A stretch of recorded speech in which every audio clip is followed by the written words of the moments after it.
looking at new clues about the final moments of the helicopter flight that ended in tragedy for 9 people, including Kobe Bryant.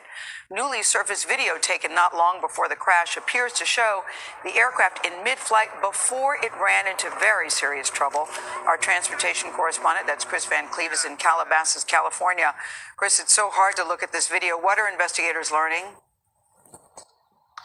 Gail, good morning. The real hard work of this investigation really just beginning. We do know the helicopter did not have a terrain avoidance warning system or a black box. It wasn't required to have either of those, but it does make it a little bit more challenging for investigators. They have recovered an iPad that may have belonged to the pilot and a cell phone at the scene. They are going to go through those. They also found maintenance records from the helicopter in the wreckage. Those are being analyzed. But the big question, why did the helicopter fall from the sky, remains a mystery. Minutes from disaster. New cell phone video appears to show Kobe Bryant's helicopter circling near Burbank Airport before the crash. Tuesday, the NTSB used a helicopter to airlift the wreckage off the hillside. The coroner says all 9 victims have now been recovered and 4 have been positively identified, including Kobe Bryant. This was a high-energy impact crash.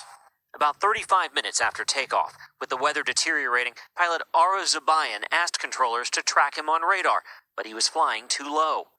Fortunately, he radioed he was going to go above the layer of clouds. Flying in potentially blinding fog, he reached 2,300 feet. In its final 12 seconds of flight, the helicopter banked left and abruptly descended, falling at up to 5,000 feet per minute. Its last recorded speed, about 184 miles per hour.